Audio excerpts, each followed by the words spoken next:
دنیا کے کناروں تک پہنچنے والا ایک بادشاہ جس کے پاس طاقت بھی تھی اور انصاف بھی۔ نہ وہ صرف فتح کرنے آیا، نہ صرف حکمرانی کرنے، وہ اللہ کا بندہ تھا اور اللہ کے حکم پر چلنے والا رہنما۔ اس کا نام تھا حضرت ذوالقرنین علیہ السلام۔ حضرت ذوالقرنین علیہ السلام اللہ کے وہ بندے تھے جنہیں زمین میں قوت اور اختیار دیا گیا۔ انہیں صرف بادشاہت نہیں ملی، انہیں ہدایت بھی ملی۔ وہ جہاں جاتے انصاف قائم کرتے، ظلم کو روکتے اور اللہ کی بندگی کا پیغام دیتے۔ ان کا سفر صرف زمین پر نہیں تھا، ان کا سفر انسانی اخلاق تک تھا۔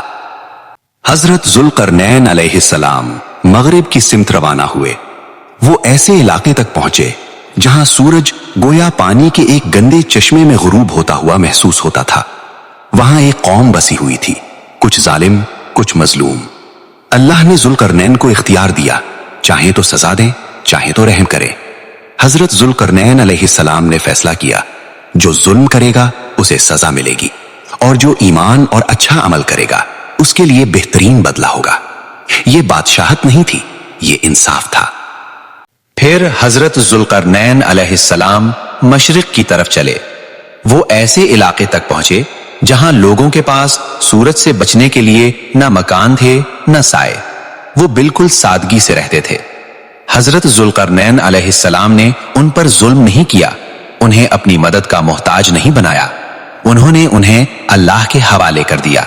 یہ حکمرانی کا حسن تھا کہ طاقت کے باوجود زبردستی نہیں کی۔ پھر ذوالقرنین علیہ السلام دو پہاڑوں کے درمیان ایک علاقے تک پہنچے۔ وہاں ایک قوم رہتی تھی جو ٹھیک سے بات بھی نہیں سمجھ سکتی تھی۔ انہوں نے فریاد کی، یاجوج اور ماجوج زمین میں فساد مچاتے ہیں، لوٹ مار، تباہی اور قتل۔ انہوں نے کہا، اگر آپ چاہیں ہم آپ کو مال دے دیتے ہیں، بس ہمیں بچانے کے لیے ایک دیوار بنا دیں۔ حضرت ذوالقرنین علیہ السلام نے کہا، جو اللہ نے مجھے دیا ہے وہ تمہارے مال سے بہتر ہے، مگر تم میری مدد کرو۔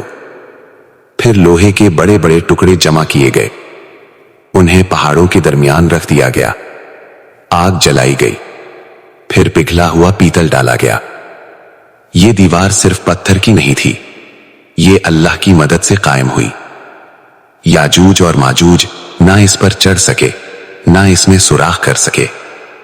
ذوالقرنین علیہ السلام نے کہا، یہ میرے رب کی رحمت ہے، جب میرے رب کا وعدہ پورا ہوگا تو یہ دیوار بھی مٹی بن جائے گی۔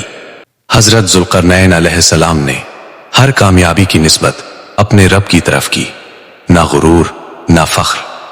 انہیں پتا تھا طاقت امتحان ہوتی ہے اور اصلی کامیابی اللہ کے سامنے جھکنے میں ہے۔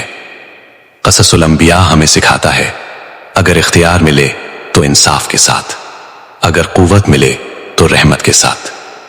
حضرت ذوالقرنین علیہ السلام نہ صرف بادشاہ تھے، وہ اللہ کے فرما بردار بندے تھے، اور یہی وجہ ہے کہ ان کا ذکر آج بھی زندہ ہے۔